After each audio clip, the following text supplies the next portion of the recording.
This is an overview of a research study on the detection of Alzheimer's disease using neuroimaging during mortem and postmortem stages.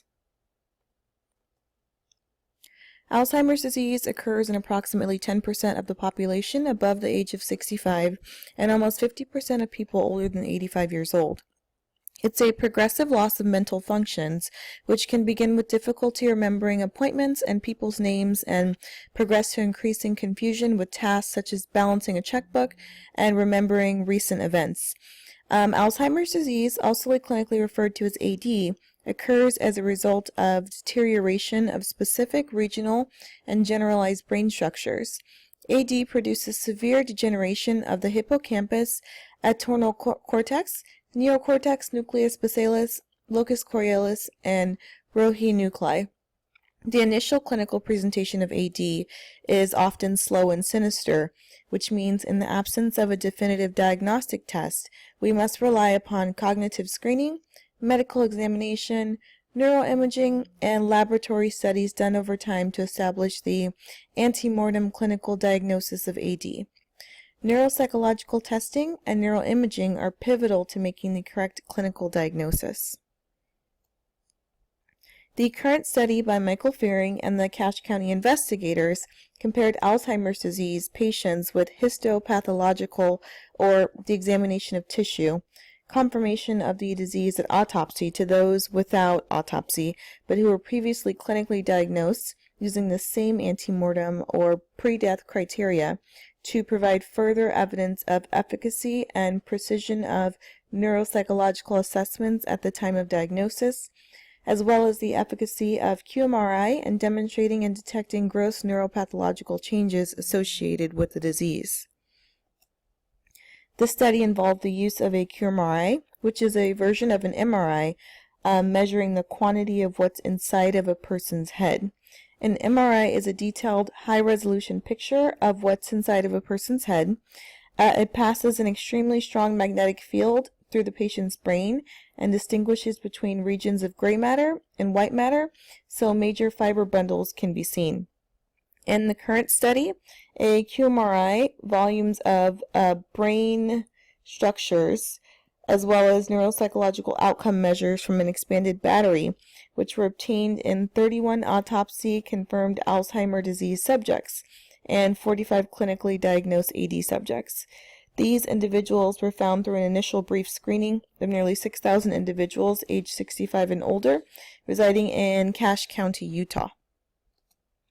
The selected participants were administered the Dementia Questionnaire by Kawa in 1986, and participants with potential cognitive symptoms were identified and further examined with a comprehensive clinical assessment for detection of dementia. The DQ is a semi-structured, informant interview conducted by telephone in the form of a questionnaire to diagnose dementia and is deemed effective in research studies to screen for dementia. The individuals who met criteria for AD were examined. The definition of AD was obtained from the Diagnostic and Statistical Manual. And here we will see the variables, independent and dependent variables of the study. Study design. Neuroimaging or MR imaging was used on a 0.5 Tesla Philips scanner following a standard protocol, and quantitative analyses were performed. The study calculated the total gray and white matter volumes, whole brain volume, and third ventricle volumes. A ventricle to brain ratio was also calculated. Only the total mesial temporal lobe volume, which included the left and right parahippocampal and fusiform gyri volumes, were included. All participants were clinically diagnosed within 2 years of the study and administered the CERAD, which is a neuropsychological battery which includes measures of mental status and orientation, language memory, and constructional praxis. The MMSE, or Modified Mini Mental Status Exam, was also used to screen general cognitive impairment. There were no major demographic differences, except that the autopsy-confirmed group was 4 years younger at the time of imaging. Names and dates of death for all deceased residents were obtained from vital statistic records and daily review of newspaper obituaries.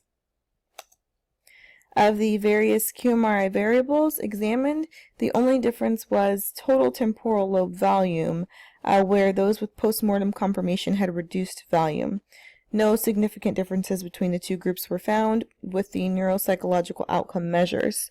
The findings confirm the ability of neuropsychological assessment and neuroimaging in helping to formulate the clinical diagnosis of AD in those at the moderate to severe stage of the disease.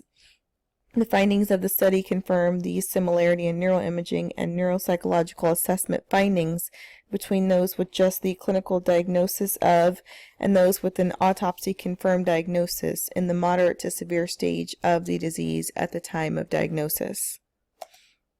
Strengths and weaknesses and limitations. Limitations include inability to assess neuropathological or neuropsychological changes that begin in the early stages of AD, and limitations due to sample size. It's recommended for examination of the size of the temporal lobe prior to beginning the study to determine whether the temporal lobes differ in morbid and premorbid size. This can lead to further study of whether the size of the temporal lobe could cause increased vulnerability to the disease. This concludes the presentation on the efficacy of neuroimaging to detect Alzheimer's disease antemortem.